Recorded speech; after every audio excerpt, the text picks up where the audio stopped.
യഥാരൂപം. ഇവിടെ അതെ അതെ, ജിഷ മാതാജിയുടെ യഥാരൂപം ശരിയാ.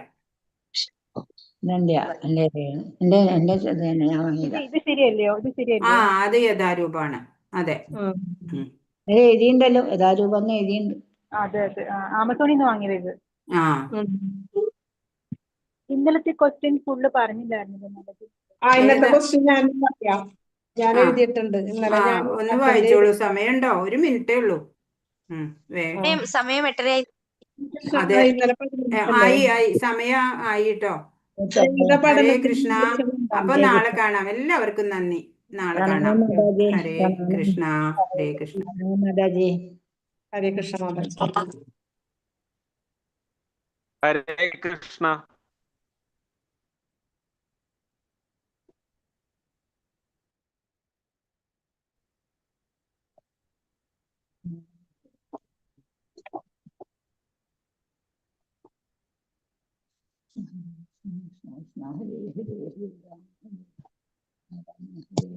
ഹരേ കൃഷ്ണ ഹരേ കൃഷ്ണ കൃഷ്ണ കൃഷ്ണ ഹരേ ഹരേ ഹരേ രാമ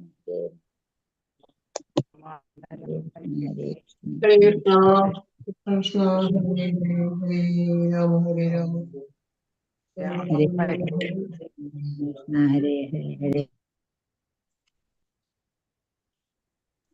ഹരേ കൃഷ്ണ. ഹരേ കൃഷ്ണ മാതാജി. ഹരേ കൃഷ്ണ. ഹരേ കൃഷ്ണ. എല്ലാരും സുഖായിട്ടിരിക്കണോ? ഹരേ കൃഷ്ണ. ഹരേ കൃഷ്ണ. ഹരേ കൃഷ്ണ. ഹരേ എല്ലാവർക്കും പ്രണാമം. ഹരേ കൃഷ്ണ മാതാജി.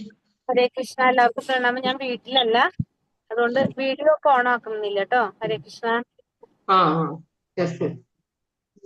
ഹരേ കൃഷ്ണ. ഓം നമോ ഭഗവതേ വാസുദേവായ. ഓം നമോ ഭഗവതേ വാസുദേവായ. ഓം നമോ ഭഗവതേ വാസുദേവായ. ഓം അജ്ഞാനതിമിരാന്തസ്യ ജ്ഞാനാഞ്ജനാശലാകയ ചക്ഷുരുന്മീലിതം തസ്മൈ ശ്രീ ഗുരവേ നമഃ. നമോ വിഷ്ണുപാദായ കൃഷ്ണപ്രേഷ്ഠായ ഭൂതലേ ശ്രീമതേ ഭക്തിവേദാന്ത സ്വാമിനേ നാമിനേ. നമസ്തേ സാരസ്വതേ ദേവേ ഗൗരവാണി പ്രചാരിണേ നിർവിശേഷ ശൂന്യവാദി പാശ്ചാത്യദേശധാരിണേ. ജയ ശ്രീ കൃഷ്ണ ചൈതന്യ പ്രഭു നിത്യാനന്ദ ശ്രീ അദ്വൈത ഗദാധര ശ്രീവാസാദി. ഹരേ കൃഷ്ണ കൃഷ്ണ കൃഷ്ണ ഹരേ ഹരേ ഹരേ രാമ രാമ രാമ ഹരേ ഹരേ. ഹരേ കൃഷ്ണ. ശ്രീ ശ്രീ രാധാ ഗോവിന്ദ് ടെമ്പിൾ ഇസ്കോൺ ബാംഗ്ലൂരിന്റെ 18 ദിവസത്തെ ഭഗവത്ഗീത ക്ലാസ്സിലേക്ക് എല്ലാവർക്കും സ്വാഗതം. ഹരേ കൃഷ്ണ. എല്ലാവർക്കും പ്രണാമം. ഇന്ന് അധ്യായം 16 ദേവ അസുര ഭാവങ്ങള്. ദേവാസുര ഭാവങ്ങളാണ് നമ്മള് 16ാമത്തെ അധ്യായം. അതിനു മുന്നേ നമ്മൾ ഇന്നലെ എന്താ നമ്മൾ പഠിച്ചത്? 15ാമത്തെ അധ്യായത്തില് ഏതായിരുന്നു അധ്യായം? പുരുഷോത്തമയോഗം. അതിലെന്താണ് കണ്ടത് നമ്മള്? വേദപഠനത്തിന്റെ ഉദ്ദേശം, ഭഗവാനെ കുറിച്ച് അറിഞ്ഞ് വേദപഠനം പഠിക്കുന്നതിനെ പറ്റി പറഞ്ഞു. പിന്നെ അരയാൽ വൃക്ഷത്തോട് ഭൗതിക ബന്ധങ്ങളെ ഉപമിച്ച് അത് പറഞ്ഞു തന്നു. പിന്നെ വൃക്ഷത്തിന് പോഷണം ലഭിക്കുന്നത് ഭൗതിക പ്രകൃതിയുടെ ത്രിഗുണങ്ങളിലൂടെയാണെന്ന് പറഞ്ഞു. വൃക്ഷത്തിന്റെ ചില്ലകളാണ് ഇന്ദ്രിയ വിഷയങ്ങൾ എന്ന് പറഞ്ഞു തന്നു. പിന്നെ ഭൗതിക ബന്ധങ്ങളെ ഛേദിച്ച് കളയണമെന്ന് പറഞ്ഞു അല്ലേ? പറഞ്ഞു കൊണ്ട് ഛേദിച്ച് കളയണം നമ്മൾ കണ്ടു. പിന്നെ മിഥ്യാഭിമാനം, മായ, മോഹം, ദുസംസർഗം എന്നീ ദോഷവശങ്ങൾ ഒഴിഞ്ഞ് ഭൗതിക തൃഷ്ണയിൽ ഏർപ്പെടാതെ സനാതന തത്വത്തെയൊക്കെ അറിഞ്ഞ് അതിൽ നിന്നൊക്കെ മോചിതരായി പരമപുരുഷനിൽ സ്വയം സമർപ്പിച്ച് പരമമായ ശാശ്വത സാമ്രാജ്യത്തിൽ എത്തിച്ചേരാമെന്ന് പറഞ്ഞു തന്നു. പിന്നെ ജീവാത്മാവിന്റെ ദഹന ശക്തിയായി വർത്തിക്കുന്നത് എന്താണെന്ന് പറഞ്ഞു തന്നു. ഭഗവാൻ പരമ പുരുഷോത്തമനായി പുകഴ്ത്താനുള്ള കാര്യവും എന്താണെന്ന് പറഞ്ഞു തന്നു. പറഞ്ഞു അല്ലെ? ഇത്രയും കാര്യങ്ങളാണ് നമ്മൾ ഇന്നലത്തെ അധ്യായത്തിൽ കണ്ടത്. ഇനി അധ്യായം 16 ദേവ അസുര ഭാവങ്ങള്. അതായത് ഒരാളിൽ തന്നെ നമുക്ക് എന്ത് കാണാൻ സാധിക്കും? ദൈവികമായ ഭാവങ്ങളും ആസുരികമായിട്ടുള്ള ഭാവങ്ങളും നമുക്ക് കാണാനായിട്ട് സാധിക്കും അല്ലെ? അതാണ് അധ്യായം 16 നമ്മള് ദേവ അസുര ഭാവങ്ങൾ, അതാണ് അധ്യായം പറയുന്നത്. 16ാമത്തെ അധ്യായം. നമുക്ക് അധ്യായത്തിലേക്ക് കടക്കാം. ഹരേ കൃഷ്ണ. ഓം നമോ ഭഗവതേ വാസുദേവായ. ശ്രീ ഭഗവാനുവാച അഭയം സത്വ സംശുദ്ധിർ ജ്ഞാന യോഗാ വ്യവസ്ഥിതിഃ ദാനം ദമശ്ച യജ്ഞശ്ച സ്വാധ്യായസ്തപ ആർജവം. അഹിംസ സത്യമക്രോധം ത്യാഗ ശാന്തിരപൈശുനം ദയാഭൂതേഷു ലോലുപ്തം മാർദ്ദവം ഹ്രീരചാപലം തേജ ക്ഷമാ ധൃതി ശൗച അദ്രോഹ നാതിമാനിത ഭവന്തി സമ്പദം ദേവി അഭിജാതസ്യ ഭാരത. പറയുന്നത് പരമദിവ്യോത്തമ പുരുഷൻ പറഞ്ഞു, ഹേ ഭാരത, നിർഭയത, അസ്തിത്വത്തിന്റെ ശുദ്ധി, ആധ്യാത്മിക ജ്ഞാനനിഷ്ഠ, ദാനം, ആത്മനിയന്ത്രണം, യജ്ഞം, വേദപഠനം, തപസ്, ലാളിത്യം, അഹിംസ, സത്യം, ക്രോധമില്ലായ്മ, ത്യാഗം, ശാന്തി, പരദൂഷണത്തിൽ വെറുപ്പ്, സർവ്വജീവികളോടും കാരുണ്യം, ലോഭമില്ലായ്മ, മൃദുല സ്വഭാവം, വിനയം, സ്ഥിരനിശ്ചയം, തേജസ്, ക്ഷമ, ധൈര്യം, ശൗചം, അസൂയാരാഹിത്യം, ബഹുമതിക്കുള്ള വാഞ്ചയില്ലായ്മ, ഇതെല്ലാം ദിവ്യപ്രകൃതിയാൽ അനുഗ്രഹീതരായ ദൈവീകതയുള്ളവർക്കുള്ള ഗുണങ്ങളാണ്. അപ്പോ ദൈവീകതയുള്ളവർക്കുള്ള ഗുണങ്ങളെ കുറിച്ചാണ് പറയുന്നത്. 26 ഗുണങ്ങൾ പറയുന്നുണ്ട്. ഇത് ദൈവീകതയുള്ളവരുടെ ഗുണങ്ങളാണ് പറയുന്നത്. 26 എണ്ണം. ഏതൊക്കെയാണ്? ഭഗവാൻ പറയാണ് അർജുനന്റെ അടുത്ത്. ഏതൊക്കെയാണ് ആ ഗുണങ്ങൾ പറയുന്നത്? ഒന്ന്, നിർഭയത, ഭയമില്ലാത്തൊരവസ്ഥ, അല്ലെ? പിന്നെ അസ്തിത്വത്തിന്റെ ശുദ്ധി, ആധ്യാത്മിക ജ്ഞാനനിഷ്ഠ, ദാനം, ആത്മനിയന്ത്രണം, യജ്ഞം, വേദപഠനം, തപസ്, ലാളിത്യം, അഹിംസ, സത്യം, ക്രോധമില്ലായ്മ, ത്യാഗം, ശാന്തി, പിന്നെ പരദൂഷണത്തിൽ വെറുപ്പ്, സർവ്വജീവികളോടും കാരുണ്യം, പിന്നെ ലോഭമില്ലായ്മ. ലോഭം എന്ന് വെച്ചാൽ എന്താണ്? നമുക്ക് ആഗ്രഹങ്ങൾ ഇല്ലാതെ ഇരിക്കുക. മൃദുല സ്വഭാവം, വിനയം, സ്ഥിരനിശ്ചയം, തേജസ്, ക്ഷമ, ധൈര്യം, ശൗചം, അസൂയാരാഹിത്യം, ബഹുമതിക്കുള്ള വാഞ്ച ഇല്ലായ്മ. ഇതെല്ലാമാണ് എന്ത്? ദിവ്യപ്രകൃതിയാൽ അനുഗ്രഹീതരായവർക്കുള്ള ഗുണങ്ങൾ പറയുന്നത്. ദൈവികത നിറഞ്ഞവര്, ദൈവിക ഗുണങ്ങളുള്ളവരുടെ എന്താ പറയാ, അവർക്കുള്ള ഗുണങ്ങള്. അതാണ് നമ്മൾ 26 എണ്ണം ഭഗവാൻ അർജുനന് പറഞ്ഞു കൊടുക്കുന്നത്. നമ്മൾ എന്താ ചെയ്യേണ്ടത്? നമ്മൾ സാമൂഹികമായിട്ടും നമ്മള് ആത്മീയമായിട്ടും നമുക്ക് ഇല്ലാത്ത ഗുണങ്ങൾ നമ്മൾ ഉയർത്തിയെടുക്കാനായിട്ട് ശ്രമിക്കണം. വേണ്ടാത്ത ഗുണങ്ങൾ നമ്മൾ എന്ത് ചെയ്യണം? ഒഴിവാക്കാനായിട്ട് നമ്മൾ ശ്രമിക്കണം. ഇതാണ് ഭഗവാൻ അതില് പറയുന്നത്. അടുത്തത് പറയുന്നത് ദമ്പോ ദർപ്പോഭിമാനശ്ച ക്രോധ പാരുഷ്യമേവ ച അജ്ഞാനം ചാപിജാതസ്യ പാർത്ഥ സമ്പാദമാസുരീം. ഹേ പാർത്ഥ, ഗർവം, അഹങ്കാരം, അഭിമാനം, ക്രോധം, പാരുഷ്യം, അജ്ഞാനം എന്നിവ അസുര ഗുണങ്ങളാണ്. അപ്പൊ ഇനി അസുര ഗുണങ്ങളെ കുറിച്ച് പറയാണ്. എന്തൊക്കെയാണ് അസുര ഗുണങ്ങൾ പറയുന്നത്? ഗർവ്, അഹങ്കാരം, അഭിമാനം, ക്രോധം, പാരുഷ്യം, അജ്ഞാനം, ഇതെല്ലാം അസുര ഗുണങ്ങളാണെന്ന് പറയാണ്. ഗർവ്, അഹങ്കാരം, അഭിമാനം, ക്രോധം, പിന്നെ എന്താണ്? പാരുഷ്യം, അജ്ഞാനം, ഇതൊക്കെ ആസുരിക സ്വഭാവങ്ങളായിട്ടാണ് പറയുന്നത് ഇവിടെ. ദേവി സംബന്ധി മോക്ഷായ നിബദ്ധായാസുരീമത മാശുജ സമ്പദം ദേവി അഭിജാതോസി പാണ്ഡവ. അഭൗതിക ഗുണങ്ങൾ മുക്തി സാധകങ്ങളും ആസുര ഗുണങ്ങൾ ബന്ധന കാരണങ്ങളുമാണ്. പാണ്ഡുനന്ദന, ദൈവിക ഗുണങ്ങളോടെ പിറന്നവനായതുകൊണ്ട് നീ ദുഃഖിക്കേണ്ട. അപ്പൊ അഭൗതികമായിട്ടുള്ള ഗുണങ്ങള്, അതായത് ഭൗതികതയിൽ നിന്ന് മാറിയിട്ടുള്ള ഗുണങ്ങൾ, അതാണ് അഭൗതികം എന്ന് പറയുന്നത്, അല്ലെ? അഭൗതികമായിട്ടുള്ള ഗുണങ്ങൾ നമുക്ക് എന്തിന് കാരണമാകുന്നതാണ്? മുക്തിക്ക് കാരണമാകുന്നതാണ്. നമുക്ക് ഭൗതികതയിൽ വിരക്തി വന്ന് നമുക്ക് എന്ത് സാധിക്കും? മുക്തിക്ക് സാധിക്കാൻ കാരണമാകുന്നതാണ്. അപ്പൊ അത് അഭൗതികമായിട്ടുള്ള ഗുണങ്ങള് മുക്തിക്ക് കാരണവും മുക്തി സാധകങ്ങളും, ആസുരികമായിട്ടുള്ള ഗുണങ്ങള് ബന്ധനത്തിന് കാരണമാകുന്നതുമാണ്. ബന്ധനത്തിന് കാരണമാകുന്നത് ആസുരികമായിട്ടുള്ള ഗുണങ്ങളുമാണ്. അപ്പൊ അർജുനനോട് പറയാണ്, നിനക്ക് പേടിക്കേണ്ട ആവശ്യമില്ല. കാരണം നീ എങ്ങനെയാണ്?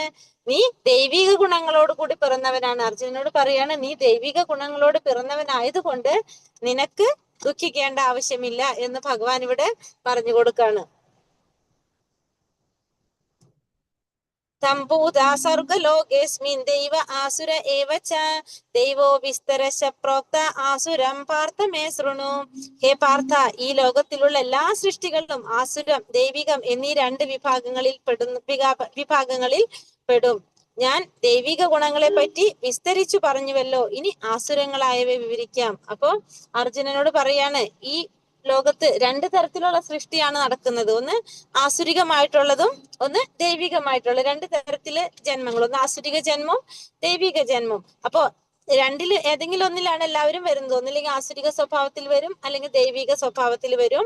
അപ്പോ ആസുരിക സ്വഭാവത്തെ കുറിച്ച് പറഞ്ഞു തരാം. കാരണം ദൈവിക ഗുണങ്ങളെ കുറിച്ച് പറഞ്ഞു, ഇനി ആസുരിക സ്വഭാവങ്ങളെ കുറിച്ച് പറയാമെന്ന് ഭഗവാനോട് പറയാണ്. കാരണം നമുക്ക് പറയാലേ, ഈ ആസുരിക സ്വഭാവവും ദൈവിക സ്വഭാവവും നമുക്ക് എങ്ങനെയാ മനസ്സിലാക്കാൻ സാധിക്കുക? നമുക്ക് ഇപ്പൊ നമ്മള് ശാസ്ത്രങ്ങൾ അനുസരിച്ച് അല്ലെങ്കിൽ വേദങ്ങൾ അനുസരിച്ച് നമ്മള് വേദങ്ങളിൽ പറഞ്ഞ പ്രകാരം നമ്മൾ ജീവിക്കുകയാണ്, നമ്മൾ പ്രവർത്തിക്കുകയാണെങ്കിൽ അത് ആരായിരിക്കും? ദൈവിക ഗുണങ്ങളുള്ളവര്. ദൈവിക ഗുണങ്ങളുള്ളവരെന്താണ്? ശാസ്ത്രങ്ങളെ ഫോളോ ചെയ്യുന്നവരായിരിക്കും. പക്ഷെ ആസുരിക സ്വഭാവത്തിലുള്ളവരോ ഈ ശാസ്ത്രങ്ങളോ വേദങ്ങളോ ഒന്നും അനുസരിക്കാത്തവരായിരിക്കും. അവർ അജ്ഞരായിരിക്കും. ഇതിനെ കുറിച്ചുള്ള ഒരു ജ്ഞാനം ആർക്കുണ്ടാവില്ല? ആസുരിക സ്വഭാവത്തിലുള്ളവർക്ക് ഉണ്ടാകില്ല. പിന്നെ ആസുരിക സ്വഭാവികളെ കുറിച്ച് ഭഗവാൻ പറഞ്ഞു തരാന്ന് പറയാനിവിടെ. പ്രവൃത്തിയും ച നിവർത്തിയും ച ജനാനാ വിദുരാസുര നാ ശൗചം നാപി ചാചാരോ നാ സത്യം തേഷു വിദ്യതേ. ചെയ്യേണ്ടതെന്തെന്നോ ചെയ്യരുതാത്തെന്തെന്നോ അസുരിക സ്വഭാവികൾക്ക് അറിഞ്ഞുകൂടാ. വിശുദ്ധിയോ നല്ല പെരുമാറ്റമോ സത്യസന്ധതയോ അവർക്കില്ല. അപ്പൊ ചെയ്യേണ്ടത് എന്താണ് അല്ലെങ്കിൽ ചെയ്യരുതാത്തത് എന്തെന്നുള്ളത് ആർക്കറിയാൻ സാധിക്കുന്നില്ല? ഈ ആസുരിക സ്വഭാവങ്ങൾക്ക് അറിയില്ല. കാരണം എന്താണ്? അവർ അജ്ഞരാണ്. അവർക്ക് ശാസ്ത്രങ്ങളെ കുറിച്ചോ വേദങ്ങളെ കുറിച്ചിട്ടുള്ള ഒരു ജ്ഞാനം അവർക്ക് ഉണ്ടാവില്ല. അവർ അജ്ഞരായതുകൊണ്ട് എന്താണ് ചെയ്യേണ്ടത്, എന്താണ് ചെയ്യാൻ പാടില്ലാത്തത് എന്നൊന്നും അവർക്ക് അറിയാൻ സാധിക്കില്ല. വിശുദ്ധി ഉണ്ടാവില്ല, അവർക്ക് നല്ല പെരുമാറ്റം ഉണ്ടാകില്ല, സത്യസന്ധതയും ഒന്നും ആർക്കുണ്ടാവില്ല? ഈ ആസുരിക സ്വഭാവത്തിലുള്ളവർക്ക് ഉണ്ടാവില്ല. അവര് ഈ പ്രപഞ്ചം തന്നെ ഒരു എന്താ പറയുന്ന ഒരു മായാലോകമായിട്ടാണ് അവർ കാണുന്നത്. അത് ഭഗവാനെ തന്നെ അവർ വിശ്വസിക്കാത്തവരാണ്. ആര്? ഈ ആസുരിക സ്വഭാവത്തിലുള്ളവർ. ഭഗവാനിൽ വിശ്വസിക്കുന്നില്ല. ഈ പ്രപഞ്ചം അത് താനേ ഉണ്ടായെന്നാണ് ആര് ചിന്തിക്കുന്നത്? ഈ ആസുരിക സ്വഭാവത്തിലുള്ളവര് ചിന്തിക്കുന്നത്. അതുകൊണ്ട് അവർക്ക് അജ്ഞതയാണ് അവരുടെ മെയിൻ ആയിട്ടുള്ള ലക്ഷണം. പിന്നെ വിശുദ്ധി ഉണ്ടാവില്ല, പെരുമാറ്റം സത്യസന്ധത ഇതൊന്നും, നല്ല പെരുമാറ്റം സത്യസന്ധത ഒന്നും ഇവർക്ക് ഉണ്ടാകില്ല. അതാണ് ആസുരിക സ്വഭാവത്തിലുള്ളവരുടെ പ്രത്യേകത. അസത്യം അപ്രതിഷ്ഠം തേ ജഗദാഹൂരനീശ്വരം അപരസ്മര സംഭൂതം കിമന്യത് കാമഹൈതുകം. ഈ പ്രപഞ്ചം അസത്യവും അടിസ്ഥാനരഹിതവുമാണെന്നും അതിന് നിയന്താവായി ഒരു ഈശ്വരനില്ലെന്നും അവർ പറയുന്നു. അപ്പൊ അവരെന്താ പറയുന്നത്? ഈ പ്രപഞ്ചം എന്ന് പറയുന്നത് അസത്യമാണത്, പിന്നെ അതിന് അടിസ്ഥാനരഹിതവുമാണ്, ഒരു അടിസ്ഥാനമില്ലാത്തതാണ് ഈ പ്രപഞ്ചം, പിന്നെ അതിന് നിയന്താവായിട്ട് ഒരു ഈശ്വരൻ ഉണ്ടെന്നും ആര് വിശ്വസിക്കുന്നില്ല? ഈ ആസുരിക സ്വഭാവത്തിലുള്ളവർ വിശ്വസിക്കുന്നില്ല. ലൈംഗിക അഭിലാഷം മാത്രമാണ് ഇതിന്റെ ഉൽപ്പത്തിക്ക് കാരണമെന്നും കാമമല്ലാതെ മറ്റൊന്നും കാരണമായിട്ടില്ലെന്നുമാണ് അവർ പറയുന്നത്. കാരണം അജ്ഞരാണ് അവര്. അജ്ഞത കൊണ്ട് അവര് ചിന്തിക്കുന്നത് മുഴുവനും എങ്ങനെയായിരിക്കും? അത്തരത്തിലുള്ള കാര്യങ്ങളായിരിക്കും അവർ ചിന്തിച്ചു പോകുന്നത്. അതുകൊണ്ട് തന്നെ ഭഗവാനെ കുറിച്ച് അവര് ചിന്തിക്കുന്നില്ല. ഭഗവാൻ എന്നുള്ളൊരു കൺസെപ്റ്റ്, ഒരു സങ്കല്പം തന്നെ അവർക്കില്ല. കാരണം ഈ പ്രപഞ്ചം തന്നെ അടിസ്ഥാനരഹിതമാണെന്നാണ് ആര് പറയുന്നത്? ഈ ആസുര സ്വഭാവികള് പറയുന്നത്. അതുകൊണ്ട് തന്നെ അവര് ഈ പ്രപഞ്ചത്തെ കുറിച്ച് ചിന്തിക്കുന്നില്ല. മറ്റുള്ളവർക്ക് ഉപദ്രവകാരികളായിട്ടുള്ള പല രീതിയിലുള്ള പ്രവർത്തനങ്ങളും കണ്ടുപിടുത്തങ്ങളും ഒക്കെ ഇവര് അണ്വായുധങ്ങളെ പോലുള്ള സംഭവങ്ങൾ അതൊക്കെ ചെയ്യാനായിട്ട് ഇവർക്ക് യാതൊരു മടിയുണ്ടാവില്ല. കാരണം തന്നിഷ്ടത്തിന് പ്രവർത്തിക്കുന്നവരായിരിക്കും, മറ്റുള്ളവരെ കുറിച്ച് ചിന്തിക്കുന്നവരായിരിക്കില്ല. അവരുടെ ഗുണത്തിനല്ലാതെ മറ്റുള്ളവരുടെ സന്തോഷമോ ഗുണോ എന്നും ആരും നോക്കുന്നില്ല. ഈ ആസുരിക സ്വഭാവത്തിലുള്ളവര് ശ്രദ്ധിക്കുന്നേ ഇല്ല. ഏതാം ദൃഷ്ടമവഷ്ടപ്യ നഷ്ടാത്മനോൽപബുദ്ധയഃ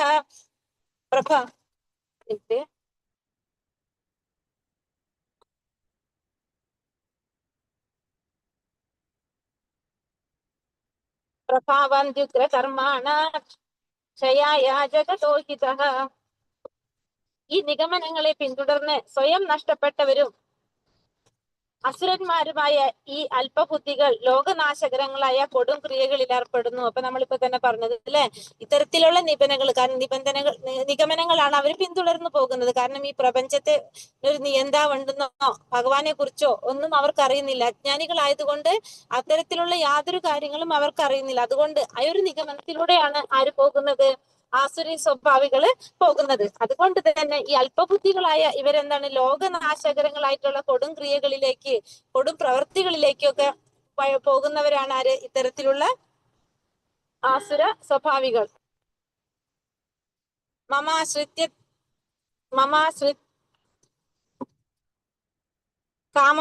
എന്നാണ് ആ ശ്ലോകത്തിൽ. ഒന്നും നോക്കി മാതാജി, അതിലെന്തോ ഒരു സ്പെല്ലിംഗ്. കാമമാശ്രിത്യ മാതാജി. ശരി, താങ്ക് യു മാതാജി.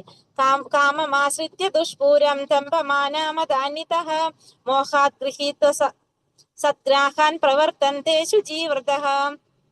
അടക്കാനാവാത്ത കാമം, ദമ്പം, ദുരഭിമാനം എന്നിവയിൽ മുഴുകി വ്യാമോഹിതരായ ആസുര സ്വഭാവികൾ ക്ഷണികമായതിൽ ആകൃഷ്ടരായി എന്നും വൃത്തിഹീനമായ കർമ്മങ്ങൾ ചെയ്തു വരുന്നു. അപ്പൊ അടക്കാനാവാത്ത കാമം പൂണ്ട്, പിന്നെ അതുപോലെ തന്നെ ദമ്പം, ദുരഭിമാനം എന്നിവയിൽ മുഴുകി അവരെന്താണ് വ്യാമോഹിതരായി ആസുര സ്വഭാവികൾ ക്ഷണികമായതിൽ ആകൃഷ്ടരായി എന്നും വൃത്തിഹീനമായ കർമ്മങ്ങൾ ചെയ്തു വരുന്നു. അപ്പോ ഇവരുടെ സ്വഭാവത്തിന്റെ ലക്ഷണങ്ങളാണ് എന്താണ് അടക്കാനാവാത്ത കാമം, പിന്നെ ദമ്പം, ദുരഭിമാനം, ഇതൊക്കെ ആസുര സ്വഭാവികളുടെ പ്രത്യേകതകളാണ്. അപ്പൊ ഇവരെന്താണ് ചെയ്യുന്നത്? ഇവർ ചെയ്യുന്ന പ്രവൃത്തി കൊണ്ട് ഇവർക്ക് മാത്രമല്ല ദോഷം ഉണ്ടാവുന്നത്, ഇവരുമായിട്ട് ബന്ധപ്പെട്ടവർക്കും മറ്റുള്ളവർക്കും ഒക്കെ ഉപദ്രവകാരികളായിട്ടുള്ള കാര്യങ്ങളായിരിക്കും ആര് ചെയ്യുന്നത്? ഈ ആസുര സ്വഭാവികൾ ചെയ്യുന്നത്. അവർ ചെയ്യുന്നത് കൊണ്ട് അവർക്കും യാതൊരു ഗുണം ഉണ്ടാവണമെന്നില്ല, മറ്റുള്ളവർക്കും മറ്റൊരു ഗുണം ഉണ്ടാവണമെന്നില്ല. അത്തരത്തിലുള്ള പ്രവർത്തനങ്ങളായിരിക്കും ആര് ചെയ്യുന്നത്? ഈ ആസുര സ്വഭാവികള് ചെയ്യുന്നത്. അവർ ചെയ്യുന്നത് എങ്ങനെയാണ്? പിന്നെ അത് ക്ഷണികമായിരിക്കും അവർ ചെയ്യുന്ന പ്രവർത്തികൾ. ആകൃഷ്ടരായി എന്നും വൃത്തിഹീനമായ കർമ്മങ്ങളിലായിരിക്കും ആരേർപ്പെട്ടു പോരുന്നത്? ഈ ആസുര സ്വഭാവികൾ ഏർപ്പെട്ടു പോരുന്നത്. ഇനി ഒരു കഥയാണ്, അത് ദക്ഷ പ്രജാപതിയുടെ, നമുക്ക് ലാസ്റ്റ് പറയാം.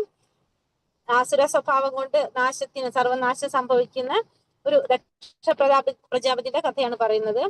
ഇനി അടുത്തത് ശ്ലോകം ഇതിൽ പറയുന്നില്ല, ബുക്കില്ലാത്തതുകൊണ്ട് വായിക്കുന്നില്ല, മീനിങ് പറഞ്ഞു പോകാം. ഇന്ദ്രിയ സന്ദർപ്പണമാണ് മാനുഷിക സംസ്കാരത്തിന്റെ പ്രധാന ആവശ്യമെന്നവർ കരുതുന്നു. അക്കാരണത്താൽ ജീവിതാവസാനം വരെയും അളവറ്റ വ്യാകുലതയോടെ കഴിഞ്ഞുകൂടേണ്ടതായും വരുന്നു. അനേകായിരം ആഗ്രഹങ്ങളുടെ വലക്കെട്ടിൽ അകപ്പെട്ട ക്രോധങ്ങൾക്ക് അധീനരായി സുഖഭോഗങ്ങൾക്കായി അന്യായമായിട്ടെങ്കിലും അവർ ധനം സമ്പാദിക്കുന്നു. അപ്പോ ഇവരുടെ മെയിൻ ആയിട്ടുള്ള ആവശ്യം എന്താണ് പറഞ്ഞത്? ഇന്ദ്രിയ സന്ദർപ്പണം, ഇന്ദ്രിയ സംതൃപ്തി മാത്രമാണ് ഇവരുടെ പ്രധാന ലക്ഷ്യം എന്ന് പറയുന്നത്. ജീവിതാവസാനം വരെ അവരെന്താണ്? ഇന്ദ്രിയ സന്ദർപ്പണമാണ് അവരുടെ ലക്ഷ്യം. ഇന്ദ്രിയ സംതൃപ്തി, ഇന്ദ്രിയങ്ങളെ സന്തോഷിപ്പിക്കുക എന്നുള്ളതാണ് അവർ ചിന്തിക്കുന്നത്. അപ്പൊ അതുകൊണ്ട് തന്നെ എന്താണ്? ജീവിത അവസാനം വരെ അവർ വ്യാകുലതയോടെ ആയിരിക്കും ജീവിക്കേണ്ടി വരുന്നത്. കാരണം ഇന്ദ്രിയങ്ങളെ സന്തോഷിപ്പിച്ചുകൊണ്ടിരിക്കുക എന്ന് പറയുമ്പോൾ എന്താണ്? നമ്മൾ അതിന് വേണ്ടിയിട്ട് നമ്മൾ ആഗ്രഹങ്ങളാണല്ലേ, നമ്മൾ ആഗ്രഹങ്ങൾ നടത്താൻ നമ്മൾ ശ്രമിച്ചുകൊണ്ടിരിക്കുകയാണ് ചെയ്യുന്നത്. അപ്പോ സ്വാഭാവികമായിട്ട് നമുക്ക് എന്ത് സംഭവിക്കും? നമുക്ക് ടെൻഷൻ ആയിരിക്കും. നമ്മളായ ആഗ്രഹം നടക്കുമോ, അത് ചെയ്യാൻ പറ്റുമോ എന്നുള്ള വ്യാകുലതയോട് കൂടിയായിരിക്കും നമ്മൾ കഴിഞ്ഞുകൂടേണ്ടതായിട്ട് വരുന്നത്. പിന്നെ അത് മാത്രമല്ല, അവരുടെ ആഗ്രഹങ്ങൾക്ക് വേണ്ടിയിട്ട് എന്താണ്? അവർക്ക് കുറെ ധനത്തിന്റെ ആവശ്യമായിട്ട് വരും. കാരണം അവർക്കൊരു സംതൃപ്തി ഉണ്ടാവുന്നതായിരിക്കില്ല. അവർക്ക് ഒരിക്കലും ചെയ്യുന്ന പ്രവർത്തികളിൽ അവർക്കൊരു സംതൃപ്തി ഉണ്ടാവണമെന്നില്ല. അപ്പൊ അവരെന്ത് ചെയ്യാണ്? അതിന് വേണ്ടിയിട്ട് കുറെ ധനം ആവശ്യമായിട്ട് വരാം. അപ്പൊ അന്യായമായിട്ട് ധനം സമ്പാദിക്കുന്നതിനൊന്നും ആർക്ക് യാതൊരു മടി ഉണ്ടാവില്ല, ഇത്തരക്കാർക്കൊന്നും യാതൊരു മടി ഉണ്ടാവില്ല. അവർ ക്രോധങ്ങൾക്ക് അധീനരായിട്ട് സുഖഭോഗങ്ങൾക്ക് വേണ്ടിയിട്ട് ഇതിനൊക്കെ വഴിപ്പെട്ട് അല്ലെങ്കിൽ ഇതിനൊക്കെ അധീനരായിക്കൊണ്ട് അതിന് വേണ്ടിയിട്ട് കുറെ ധനം സമ്പാദിക്കാനൊക്കെ അവര് ശ്രമിച്ചുകൊണ്ടേയിരിക്കുന്നവരായിരിക്കും ആര്? ഈ ആസുരിക സ്വഭാവത്തിലുള്ളവർ. പിന്നെ ആസുര സ്വഭാവികൾ വിചാരിക്കുന്നത് എങ്ങനെയാണ്? ഇന്ന് എനിക്ക് ഇത്രയേറെ ധനമുണ്ട്, എന്റെ പദ്ധതികൾ അനുസരിച്ച് ഞാൻ ഇത്രയും ധനം ആർജിക്കും, ഇത്രയും ധനം എനിക്ക് ഇപ്പോഴും ഉണ്ട്, അത് ഭാവിയിൽ കൂടിക്കൂടി വരികയും ചെയ്യും. അയാൾ എന്റെ ശത്രുവാണ്, ഞാൻ അയാളെ കൊന്നു, ഇനിയുള്ള ശത്രുക്കളെയും ഞാൻ കൊല്ലും, ഞാൻ എല്ലാറ്റിനും ഉടമയാണ്, ഞാൻ സുഖിയാണ്, എല്ലാം തികഞ്ഞവനും ബലവാനും സന്തുഷ്ടനും സമ്പന്നനുമാണ് ഞാൻ. കുലീനരായ ബന്ധുക്കൾ ഉണ്ടെനിക്ക്, എന്നോളം ശക്തിമാനും സന്തോഷവാനുമായി ആരുണ്ട്? ഞാൻ യാഗങ്ങൾ അനുഷ്ഠിക്കും, ദാനം ചെയ്യും, സന്തോഷിക്കും എന്നെല്ലാം ഓർത്ത് അവർ അജ്ഞാനത്താൽ മോഹിതരാകുന്നു. അപ്പൊ ആസുരിക സ്വഭാവികളുടെ ധാരണ എങ്ങനെയാണ്? അവർക്ക് കുറെ ധനം ഉണ്ട്. ആസുരിക സ്വഭാവികൾ വിചാരിക്കുകയാണ്, ഇന്ന് എനിക്ക് കുറെ ധനമുണ്ട്, എന്റെ പദ്ധതികൾ അനുസരിച്ച് ഞാൻ ഇനിയും ഞാൻ ധനം സമ്പാദിച്ചുകൊണ്ടേയിരിക്കും. അപ്പൊ അവരുടെ ധാരണ എന്താണ്? അവരുടെ ബുദ്ധിമുട്ട്, അവർ കഷ്ടപ്പെട്ടിട്ടാണ് അവർക്ക് ഈ ധനമെല്ലാം കിട്ടിയത്. അതില് ഭഗവാന് യാതൊരു റോളും ഇല്ല. അവരുടെ കാഴ്ചപ്പാടിൽ അങ്ങനെയാണ് അവർ ചിന്തിക്കുന്നത്. കാരണം ഞാൻ ഇനിയും കുറെ പ്ലാൻ ചെയ്തിട്ടുണ്ട്, ഞാൻ അത് ഭാവിയിൽ എനിക്ക് കുറെ ധനം സമ്പാദിക്കാൻ ഇനി കഴിയും, ഞാൻ ഇനിയും ചെയ്യും, അയാൾ എന്റെ ശത്രുവാണ്, അപ്പൊ അയാളെ ഞാൻ കൊല്ലും. അതായത് ഫുള്ള് പ്ലാനിങ് ആണ്. എന്തിന്? നമ്മള് ധനം സമ്പാദിക്കാനായിട്ട്. നമുക്ക് കുറെ നമ്മളുടെ പദ്ധതികൾ അനുസരിച്ച് നമുക്ക് ആവശ്യത്തിന് കൂടുതൽ നമ്മൾ ധനം ആഗ്രഹിക്കും, നമ്മൾ അത് സമ്പാദിക്കാൻ വേണ്ടിയിട്ടുള്ള ശ്രമം. ഞാൻ എല്ലാത്തിന്റെയും ഉടമ ഞാനാണ്, കാരണം ഞാൻ സുഖിയാണ്. കാരണം ഈ ഭൗതിക ലോകം എന്ന് പറയുന്നത് എനിക്ക് സുഖിക്കാൻ വേണ്ടിയിട്ടുള്ളതാണ്. ഞാൻ സുഖിക്കാൻ വേണ്ടിയിട്ടുള്ളതാണ്. ഈ ഭൗതിക ലോകം എന്ന് പറയുന്നത് എല്ലാത്തിന്റെയും ഉടമ ഞാൻ തന്നെയാണ്. കാരണം ഞാൻ സന്തുഷ്ടനാണ്, ഞാൻ സമ്പന്നനാണ്, പിന്നെ എനിക്ക് കുറെ കുലീനരായിട്ടുള്ള ബന്ധുക്കളുണ്ട്. എന്നെയോളം ശക്തിമാനായിട്ടും സന്തോഷവാനായിട്ടും ആരും ഇല്ല. കാരണം അപ്പൊ എനിക്ക് എന്തൊക്കെ ചെയ്യാൻ സാധിക്കോ ഞാൻ അതൊക്കെ ചെയ്യും. കാരണം അത് എന്റെ മാത്രം അധ്വാനത്തിന്റെ ഫലമാണ്. അതിൽ ഭഗവാന് യാതൊരു റോളില്ല. ഭഗവാൻ ഒന്നിലും ഒരു പങ്കില്ല എന്നാണ് ആര് ചിന്തിക്കുന്നത്? ഈ ആശ്രിക സ്വഭാവികള് ചിന്തിക്കുന്നത്. കാരണം അവര് ബുദ്ധിമുട്ടി കഷ്ടപ്പെട്ട് അവർ പൈസ ഉണ്ടാക്കി ധനം ശേഖരിച്ചു.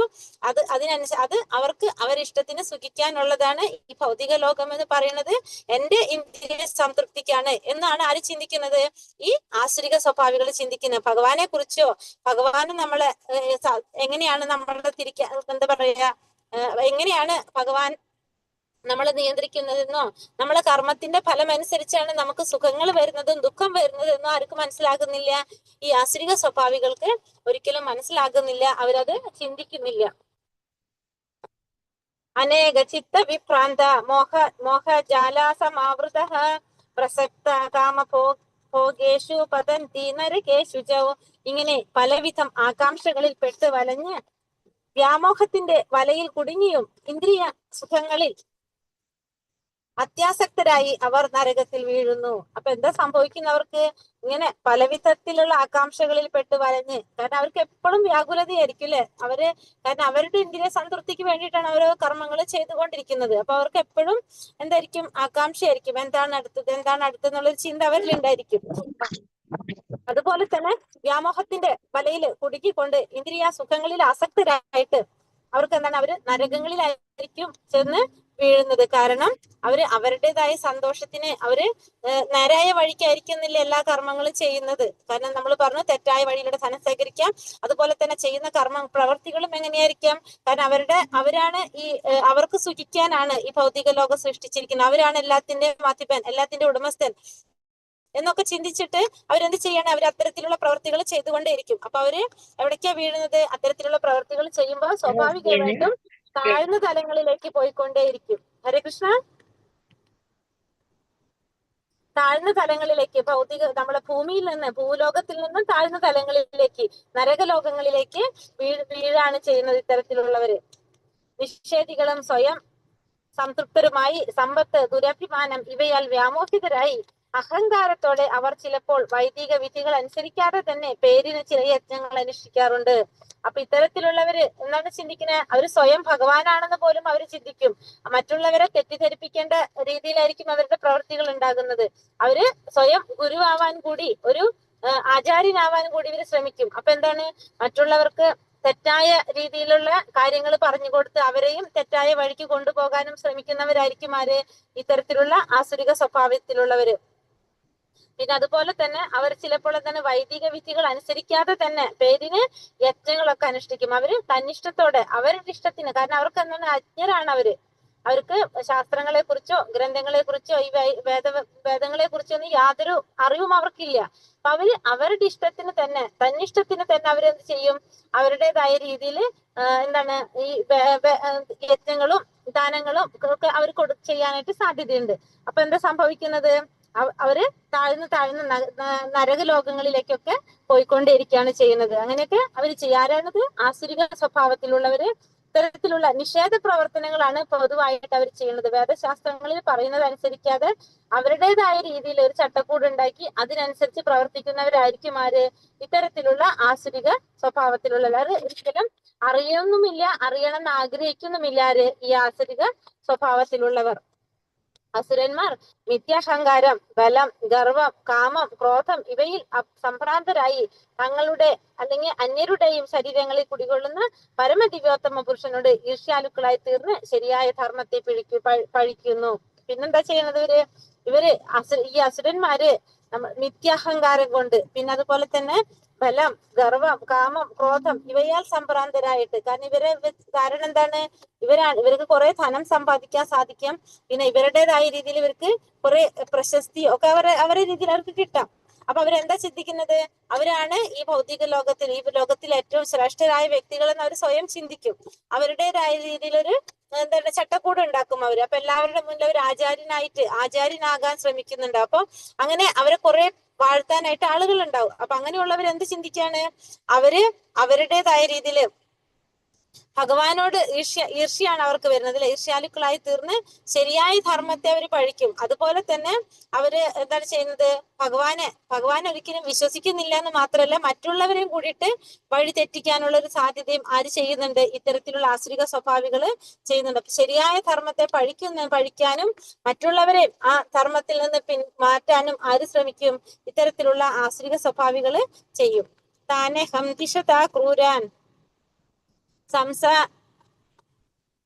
സംസാരേഷു നരാധമാൻ ക്ഷിപാമ്യജസ്രമശുഭനാസുരീഷ്വേവ യോനിഷു. ഈർഷ്യാലുക്കളും ദുർബുദ്ധികളുമായ ഈ മനുഷ്യ അധമന്മാരെ ഭൗതിക ജീവിത സാഗരത്തിലെ ആസുരിക യോനികളിൽ തന്നെ ഞാൻ വീണ്ടും വീണ്ടും ജനിപ്പിക്കുന്നു. അപ്പൊ ഭഗവാൻ എന്താ പറയുന്നത്, ഭഗവാൻ നമുക്കറിയാം അത്രയും കാരുണ്യവാനാണ് അല്ലെ.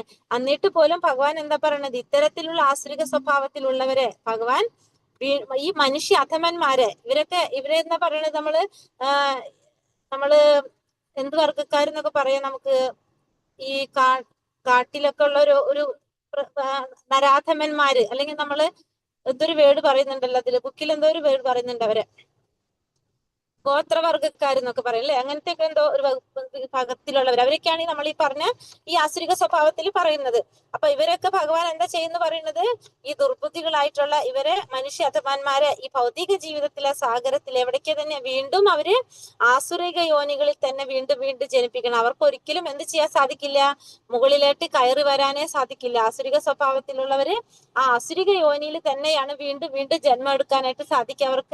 അവർക്ക് ശ്രേഷ്ഠരായ ഒരു ജന്മം കിട്ടാനുള്ള സാധ്യത വളരെ കുറവാണ്. കാരണം നമുക്കറിയാം ഭഗവാൻ അത്രയും കാരുണ്യവാനാണ്. പക്ഷെ എന്നിട്ട് പോലും ഇത്തരത്തില് ആസുരിക സ്വഭാവത്തിലുള്ളവരെ ഭഗവാൻ എന്താ ചെയ്യുന്നത്, വീണ്ടും വീണ്ടും ആസുരിക യോനിയിൽ തന്നെയാണ് വീണ്ടും വീണ്ടും അവര് ജന്മം എടുക്കേണ്ടതായിട്ട് വരുന്നത്. ആസുരീം യോനി മാപ്പന്ന മൂഢ ജന്മനി ജന്മനി മാമാപ്രൈവ കൗന്ദേയ തതോ യാന്ത്യാതമാം ഗതിയും. ബുദ്ധിപുത്ര, ആസുര ജീവഗണങ്ങളിൽ അനേകം തവണ ജന്മമെടുത്ത ശേഷവും ഇത്തരക്കാർ ഒരിക്കലും എന്റെ അടുത്തെത്തുകയില്ല. ക്രമേണ അധികം നീചങ്ങളായ തലങ്ങളിലേക്ക് താഴ്ത്തപ്പെടുന്നു. അപ്പോ ഇത്തരത്തില് ആസുരിക സ്വഭാവത്തിലുള്ളവര് എന്താ സംഭവിക്കുന്നത്, അവർ എത്ര തവണ ജന്മമെടുത്താലും അവര് ഒരിക്കലും ഭഗവാന്റെ അടുത്തേക്ക് എത്തില്ല എന്ന് ഭഗവാൻ തീർത്ത് പറയാണ് ഇവിടെ. ഈ ആസുരിക സ്വഭാവത്തിലുള്ളവര് ഒരിക്കലും ഭഗവാന്റെ അടുത്തേക്ക് എത്തില്ല. അവര് വീണ്ടും വീണ്ടും താഴ്ന്ന തലങ്ങളിലേക്ക്, നീചമായ തലങ്ങളിലേക്ക് താഴ്ത്തപ്പെടാണ് ചെയ്യുന്നത്. അപ്പൊ ഇത്തരത്തിലുള്ള ആസുരിക സ്വഭാവത്തിലുള്ളവർ എങ്ങനെയാണ് സംഭവിക്കുന്നവർക്ക്, അവര് വീണ്ടും വീണ്ടും താഴ്ന്ന തലങ്ങളിലേക്ക് പോകാണ്. ഒരിക്കലും അവർക്ക് ആരെ കാണാൻ സാധിക്കില്ല, ഭഗവാനെ കാണാനായിട്ട് സാധിക്കില്ല എന്ന് പറയാണ് ഇവിടെ. അപ്പൊ ഏത് താഴ്ന്ന തലങ്ങളിലേക്ക് ചിലപ്പോ എന്താണ് പറയാ, നമ്മള് മൃഗങ്ങളായിട്ടോ അത്രയും നീചങ്ങളായിട്ടുള്ള രീതിയിലായിരിക്കും ഇവരൊക്കെ ജന്മം എടുക്കേണ്ടതായിട്ട് വരുന്നത്. ത്രിവിധം നരകസ്യേദ്യം ദ്വാരം നാശാനമാത്മനഃ കാമ ക്രോധാസ്തഥാ ലോഭ തസ്മാദേത്രയം ത്യജേത്. നരകത്തിന് കവാടങ്ങൾ 3 ഉണ്ട്. കാമം, ക്രോധം, ലോഭം. ബുദ്ധിയുള്ള എല്ലാവരും ഇവയെ ഉപേക്ഷിക്കണം. കാരണം അവ ആത്മാവിന്റെ അധപതനത്തിലേക്ക് വഴിതെളിക്കും. എന്താ പറയുന്നത്, നരകത്തിന്റെ കവാടങ്ങൾ അല്ലെ. നരകത്തിന്റെ കവാടങ്ങൾ എന്താണ്, 3 തരത്തിലാണ് നരകത്തിന്റെ കവാടങ്ങള്. ആ നരകത്തിന്റെ കവാടങ്ങള് 3 പറയുന്നത് കാമം, ക്രോധം, ലോഭം. കാമം, ക്രോധം, ലോഭം, ഇതാണ് നരകത്തിന്റെ കവാടങ്ങൾ. ഇതെന്താണ്, എല്ലാവരും നമ്മൾ എന്ത് ചെയ്യണം, ബുദ്ധിയുള്ള എല്ലാവരും ഈ 3 കാര്യങ്ങൾ ഉപേക്ഷിക്കണം. നമ്മള് കാമം, ക്രോധം, ലോഭം. കാമം എന്ന് വെച്ചിട്ടുണ്ടെങ്കിൽ നമ്മളെ ആഗ്രഹങ്ങള്, ക്രോധം എന്ന് വെച്ചിട്ടുണ്ടെങ്കിൽ നമ്മളെ ദേഷ്യം, പിന്നെന്താണ് ലോഭം, നമ്മളെ വസ്തുക്കളോടുള്ള നമ്മളെ ഭൗതികമായിട്ടുള്ള ആഗ്രഹങ്ങൾ. ഈ 3 കാര്യങ്ങളാണ് നമ്മൾ എവിടേക്ക് നയിക്കുന്നത്, നരകത്തിലേക്ക് നയിക്കുന്നത്. അപ്പൊ നമ്മൾ ഈ 3 കാര്യങ്ങളെ ഉപേക്ഷിക്കാനായിട്ട് ബുദ്ധിയുള്ളവരെന്താ ചെയ്യുന്നത്, ഈ 3 കാര്യങ്ങളെ ഉപേക്ഷിക്കണം. കാരണം എന്താണ്, ആത്മാവിന്റെ അധപതനത്തിലേക്ക് നയിക്കുന്നതാണ് എന്ത്, ഈ 3 കാര്യങ്ങൾ. ഏതൊക്കെയാണ്, കാമം, ക്രോധം, ലോഭം. അപ്പൊ നമ്മൾ ഈ 3 കാര്യങ്ങളെ ഉപേക്ഷിക്കാനായിട്ട് നമ്മൾ എപ്പോഴും ശ്രമിക്കണം. ബുദ്ധിയുള്ളവർ ഈ 3 കാര്യങ്ങൾ ഉപേക്ഷിക്കണം ഉപേക്ഷിക്കണം. കാരണം ആത്മാവിന്റെ അധപതനത്തിലേക്ക് നയിക്കുന്നതാണ് ഇത് 3. കാമം, ക്രോധം, ലോഭം. അപ്പൊ ഈ നരകത്തിന്റെ കവാടങ്ങളാണ് ഇത് 3. ഇതിലൂടെ ഇത് കണ്ടാണ് നമുക്ക് എവിടേക്ക് പോകേണ്ടി വരുന്നത്, നരകലോകത്തിലേക്ക് പോകേണ്ടി വരുന്നത്. അതുകൊണ്ട് നമ്മൾ എന്ത് ചെയ്യണം, ഈ 3 കാര്യങ്ങളെ നമ്മൾ അവഗണിക്കണം. നമ്മൾ അതിനെ ഒഴിവാക്കണം. ബുദ്ധിയുള്ളവര് ഇതിനെ ഒഴിവാക്കണം. കാരണം ആത്മാവിന്റെ അധപതനത്തിന് വഴി തെളിയിക്കുന്നതാണ് ഈ 3 കാര്യങ്ങൾ: കാമം, ക്രോധം, ലോഭം. ഈ 3. ഏതേർ വിമുക്ത കൗന്ദേയ തമാദൗരൈസ്ത്രീഭിർനരഃ ആചരത്യാത്മനാശ്രയ തതോ യാതി പരാം ഗതിം.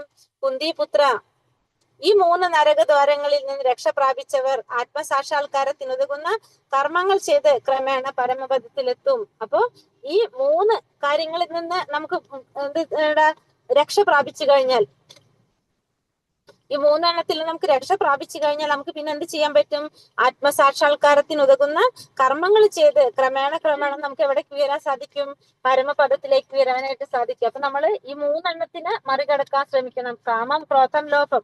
ഈ 3 എണ്ണത്തിന് മറികടന്നു കഴിഞ്ഞാൽ നമുക്ക് എന്താണ്? ആത്മസാക്ഷാത്കാരത്തിലേക്ക് ഉയരാനായിട്ട് സാധിക്കും. ആത്മസാക്ഷാത്കാരത്തിലേക്ക് ഉയർന്ന് നമുക്ക് എന്ത് ചെയ്യാൻ സാധിക്കും? ബ്രഹ്മപദം പോകാനായിട്ട്, പരമപദം പോകാനായിട്ട് നമുക്ക് സാധിക്കും. ഭഗവാന്റെ പരമപദം പോകാനായിട്ട് നമുക്ക് സാധിക്കും. അല്ലെങ്കിൽ ഭഗവാന്റെ ലോകത്തിലേക്ക് കടക്കാനായിട്ട് സാധിക്കും. എങ്ങനെയാണെങ്കിൽ ഈ 3 ദ്വാരങ്ങൾ അല്ലെ, കാമം, ക്രോധം, ലോഭം, ഇവയെ നമ്മൾ ഉപേക്ഷിക്കുക, അല്ലെങ്കിൽ ഇതിൽ നിന്ന് രക്ഷ നേടിക്കഴിഞ്ഞാൽ നമുക്ക് ആത്മസാക്ഷാത്കാരത്തിന് ഉതകുന്ന ക്രിയകള് ഇപ്പൊ നമുക്കറിയാം അല്ലെ, നാമം ജപിക്കുക, ഭഗവാന്റെ പിന്നെ ഭഗവതം, ഭഗവത്ഗീത പോലുള്ള ഗ്രന്ഥങ്ങൾ വായിക്കാം.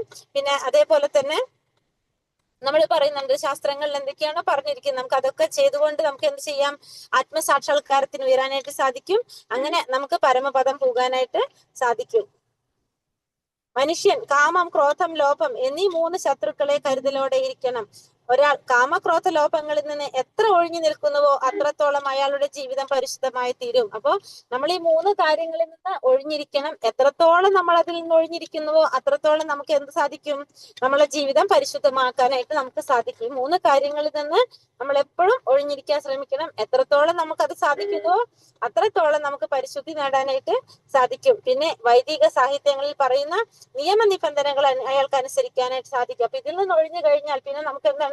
നമ്മുടെ വൈദിക ഗ്രന്ഥങ്ങളിൽ പറഞ്ഞിരിക്കുന്ന നിബന്ധനകളൊക്കെ അനുസരിക്കാനായിട്ട് നമുക്ക് സാധിക്കും. മനുഷ്യ ജീവിത നിയന്ത്രണത്തിനുള്ള ഈ പ്രമാണങ്ങളെ സ്വീകരിച്ചുകൊണ്ട് ക്രമേണ ആധ്യാത്മിക ഉന്നതി ഉയരാനായിട്ട് സാധിക്കും. അപ്പൊ നമുക്ക് ഇത് നിലനിർത്തിക്കൊണ്ട് നമുക്ക് എന്ത് ചെയ്യാൻ സാധിക്കും? പിന്നെ ഇതിലുള്ള നിയന്ത്രണങ്ങളൊക്കെ പാലിച്ചുകൊണ്ട് നമുക്ക് ക്രമേണ ആധ്യാത്മികമായ ഉന്നതിയിലേക്ക് കടക്കാനായിട്ട് സാധിക്കും. അങ്ങനെ കൃഷ്ണാവബോധം വരെ എത്താൻ ഭാഗ്യമുണ്ടായവന് വിജയം സുനിശ്ചിതമാണ്. അപ്പൊ ഇങ്ങനെ നമുക്ക് എന്തിലേക്ക് ഉയരാം? കൃഷ്ണാവബോധം നമുക്ക് വളർത്തിയെടുത്തുകൊണ്ട് നമുക്ക് ഭാഗ്യം ഉണ്ടായിക്കഴിഞ്ഞാൽ നമുക്ക് എന്താണ്? വിജയം സുനിശ്ചിതമാണ്. പരമപദം പ്രാപിക്കാനായിട്ട് നമുക്ക് എല്ലാവർക്കും സാധിക്കും. അപ്പൊ കൃഷ്ണാവബോധം വരെ എത്തിക്കണമെങ്കിൽ നമ്മൾ എന്ത് ചെയ്യണം? കാമം, ക്രോധം, ലോഭം ഇതിനെ നമ്മൾ ഒഴിവാക്കണം. ഇതിനെ ഒഴിവാക്കിക്കൊണ്ട് നമ്മുടെ ശാസ്ത്രങ്ങളിൽ പറഞ്ഞിരിക്കുന്ന കാര്യങ്ങൾ നമ്മൾ ചെയ്തുകൊണ്ട് നമുക്ക് എവിടേക്ക് ഉയരാൻ സാധിക്കും? കൃഷ്ണാവബോധത്തിലേക്ക് ഉയരാനായിട്ട് സാധിക്കും. കൃഷ്ണാവബോധത്തിലേക്ക് ഉയരാന്ന് വെച്ചാൽ നമുക്കറിയാലോ, എപ്പോഴും ഭഗവാനെ കുറിച്ച് ചിന്തിച്ച് ഭഗവാന്റെ നാമം ജപിച്ച് അങ്ങനെ ചെയ്തിരിക്കുന്ന ഒരു അവസ്ഥ, അതിലേക്ക് നമുക്ക് എത്താനായിട്ട് സാധിക്കും. അതിന് നമ്മൾ കാമം, ക്രോധം, ലോഭം ഈ 3 കാര്യങ്ങൾ നമ്മൾ ഒഴിവാക്കണം. യശാസ്ത്രാവിധി മുത്സൃജ്യ വർത്തതേ കാമകാരതഃ ന സാ സിദ്ധിമവാപ്നോതി ന സുഖം ന പരാം ഗതി. ശാസ്ത്രവിഹിതങ്ങളായ വചനങ്ങളെ കണക്കിലെടുക്കാതെ തന്നിഷ്ടം പോലെ പ്രവർത്തിക്കുന്നവർക്ക് പരിപൂർണതയോ പരമ ലക്ഷ്യപ്രാപ്തിയോ സുഖം പോലുമോ നേടാനാവില്ല. അപ്പൊ ശാസ്ത്രവിഹിതങ്ങൾ ആയിട്ടുള്ള ഈ വചനങ്ങളെ കണക്കിലെടുക്കാതെ, അപ്പൊ നമ്മൾ ഈ ശാസ്ത്രങ്ങളിൽ പറഞ്ഞിരിക്കുന്ന ഇത്തരം വചനങ്ങൾ കണക്കിലെടുക്കാതെ തന്നിഷ്ടം പോലെ പ്രവർത്തിക്കുന്നവർക്ക് അവർക്കൊരിക്കലും എന്തുണ്ടാവില്ല? പരിപൂർണതയുണ്ടാവില്ല. പരമ ലക്ഷ്യപ്രാപ്തിയോ സുഖമോ ഒന്നും അവർക്ക് നേടാനായിട്ട് സാധിക്കില്ല. എങ്ങനെയാണെങ്കിൽ ഈ ശാസ്ത്രവിഹിതങ്ങൾ, ശാസ്ത്രത്തിൽ പറഞ്ഞിരിക്കുന്ന ഈ വചനങ്ങള് കണക്കിലെടുക്കാതെ പ്രവർത്തിക്കുന്നവർക്ക്, അതായത് തന്നിഷ്ടം പോലെ പ്രവർത്തിക്കുന്നവർ, അവർക്ക് ഒരിക്കലും പരിപൂർണത നേടാൻ സാധിക്കില്ല. പരമ ലക്ഷ്യപ്രാപ്തി ഉണ്ടാവില്ല. സുഖം പോലും അവർക്ക് നേടാനായിട്ട് സാധിക്കില്ല. അപ്പൊ നമ്മൾ എന്ത് ചെയ്യണം? നമ്മുടെ ശാസ്ത്ര ഗ്രന്ഥങ്ങളെ അനുസരിക്കേണ്ടത് അത്യാവശ്യമാണ്. നമ്മൾ അതിൽ പറഞ്ഞിരിക്കുന്ന പോലെ നിയമങ്ങൾ പാലിക്കുക. നിയമങ്ങളും നമ്മൾ ഉപേക്ഷിക്കേണ്ടതായിട്ടുള്ള കാര്യങ്ങളുണ്ട്, നമ്മൾ സ്വീകരിക്കേണ്ടതായിട്ടുള്ള, നമ്മൾ പാലിക്കേണ്ടതായിട്ടുള്ള ചില കാര്യങ്ങളുണ്ട്. ഇതൊക്കെ നമ്മൾ അനുസരിക്കുക. അതിലൂടെ മാത്രമേ നമുക്ക് എന്ത് ചെയ്യാൻ സാധിക്കുള്ളൂ? പരിപൂർണത നേടാനായിട്ട്, അല്ലെങ്കിൽ നമ്മളെ ലക്ഷ്യമായിട്ടുള്ള പരമലക്ഷ്യം നമ്മൾ എന്താണ്? ഭഗവാനെ പ്രാപിക്കുക. അതിന് നമുക്ക് സാധിക്കുള്ളൂ. അല്ലെങ്കിൽ നമുക്ക് സുഖം പോലും നേടാനായിട്ട് നമുക്ക് സാധിക്കില്ല എന്നാണ് പറയുന്നത്.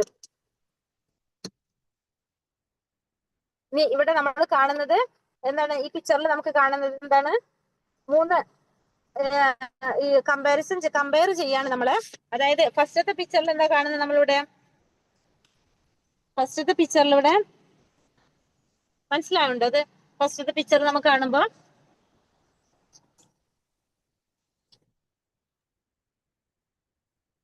ഫസ്റ്റത്തെ പിക്ചറിൽ 2 ലോകങ്ങൾ, അതായത് നമ്മൾ മത്സരം നടക്കുന്നതാണ് ഇവിടെ. ഒരു മിനിറ്റ്.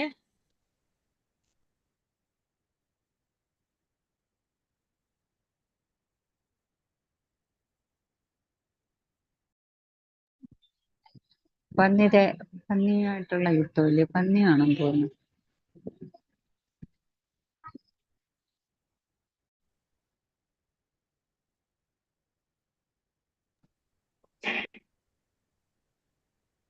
അമ്പയ്യുണ്ട്. നല്ല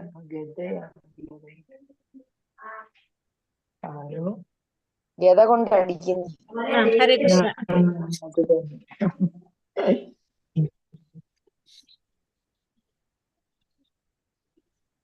ഹരേ കൃഷ്ണ. കേൾക്കണ്ടല്ലോ അല്ലെ? അപ്പൊ ഇവിടെ പറയുന്നത് നമ്മള് ഇത് ഏറ്റവും മുകളിൽ നമ്മൾ കാണുന്ന എന്താണ്? 2 ലോകങ്ങൾ തമ്മിൽ, അസുരനും ദേവന്മാരും തമ്മിൽ. സത്യയുഗത്തില് അസുരനും ദേവന്മാരും, അത് ഭൂമിക്ക് മുകളിലും താഴെയിൽ നിന്നിട്ട് യുദ്ധം നടക്കാണ് അല്ലെ? ഭഗവാൻ ഏതാണ് വേദങ്ങൾ മോഷ്ടിച്ച സമയത്ത് യുദ്ധം നടക്കുന്നില്ലേ? അപ്പൊ സത്യയുഗത്തിൽ എങ്ങനെയാണ്? 2 ലോകങ്ങൾ തമ്മിലാണ് മത്സരം നടന്നിരുന്നത്. അസുരന്മാരും ദേവന്മാരും, ഭൂമിക്ക് മുകളിലും ഭൂമിക്ക് താഴെ അല്ലെ? ആസുരിക സ്വഭാവത്തിലുള്ളവരും പിന്നെ അതേപോലെ തന്നെ ഏത് ദൈവിക ഗുണത്തിലുള്ളവരും തമ്മിലായിരുന്നു യുദ്ധം നടന്നിരുന്നത്. രണ്ടാമത്തത് വന്നപ്പോ എന്തായി? ശ്രീരാമനും രാവണനും. അതായത് ഏത് യുഗമാണ്? ത്രേതായുഗം. ത്രേതായുഗത്തില് ശ്രീരാമനും രാവണനും തമ്മില് അതെന്താണ്? ഒരേ ലോകത്ത് തന്നെ 2 രാജ്യങ്ങൾ തമ്മിലാണ് എന്ത് മത്സരം നടക്കുന്നത്.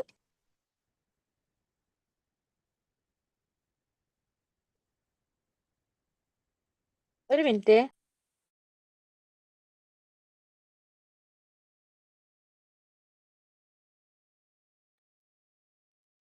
മൂന്നാമത്തിൽ 2 കുടുംബങ്ങൾ തമ്മിൽ.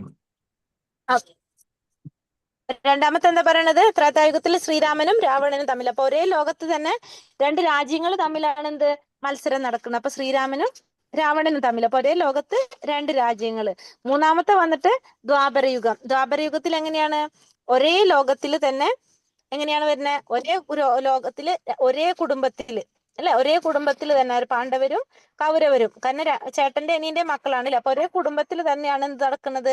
ആ മത്സരം നടക്കുന്നത്. കലിയുഗത്തിൽ വന്നപ്പോഴോ ഒരു വ്യക്തിയിൽ തന്നെയാണ് എന്തുള്ളത്? ദൈവിക ഗുണവും ആസുരിക ഗുണവും ഉള്ളത് അല്ലെ?